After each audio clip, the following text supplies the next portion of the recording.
head now to the business report with Joel Crosskill.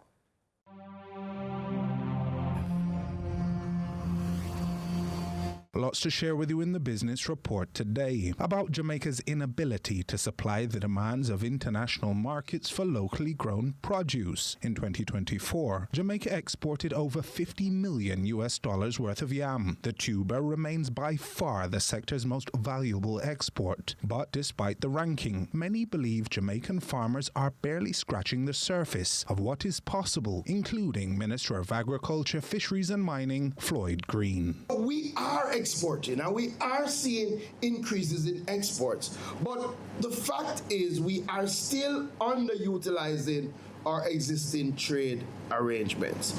We do have competitive and preferential access to a number of markets, and we have seen that the demand out there is far greater than we are able to supply.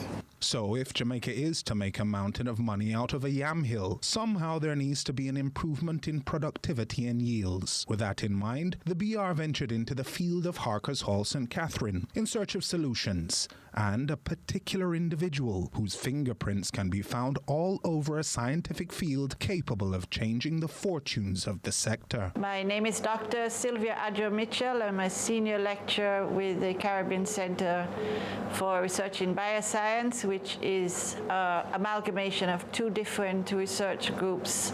In January 2025, we're at the Biotechnology Center section. With over 3 decades of experience in various aspects of biotechnology, as well as its commercialization, Dr. Mitchell believes the recognition and adoption of scientific practices in local agriculture could hold the keys to a new era of productivity. One thing I realize is that there is a path that scientists take and there's a path that the business people take, and the two of them are still not working together as they ought. So the people that are there that are making decisions don't really understand science. They don't understand that it is the engine that makes the country move. The country will not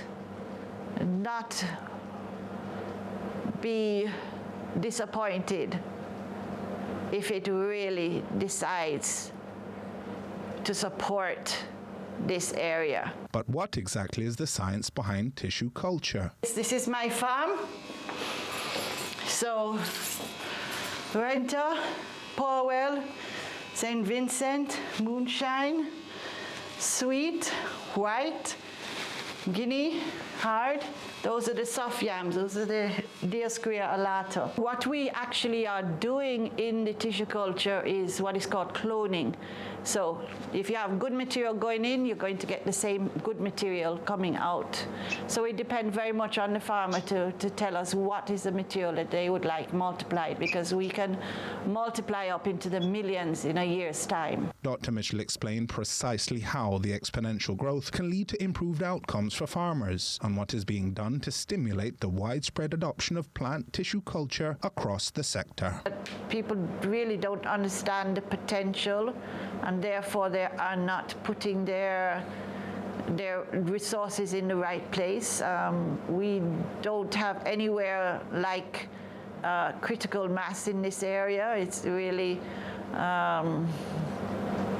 still trying to convince people that this is a technology that makes sense. So I'm working with a group of farmers that are in St. Catherine, and after I satisfy them, because there's a biblical principle, first Jerusalem, then Israel, then the world. So first St. Catherine, then Jamaica, then the Caribbean, then the world. So we're going to satisfy those that gave their yam starting material for the project. We started in 2023, and satisfy them that, and they have hundreds of acres of land, I should say. And then after they are satisfied, and teach them, because now it can be a farmer to farmer thing, teach them how to multiply those plants up. Because as well as tissue culture, there's another method that can be used after that, that each plant that comes out of tissue culture, you can multiply it 100 times in that first year. So I'm going to be teaching them that, and then they can teach others. And those are going to be the ambassadors that are going to go throughout the whole of Jamaica. We planted 112 plantlets in St. Catherine in 4 different locations of the 18 varieties of yam, all of which we have in tissue culture that were provided by the farmers. And we hope next month to double that. So we're not waiting around.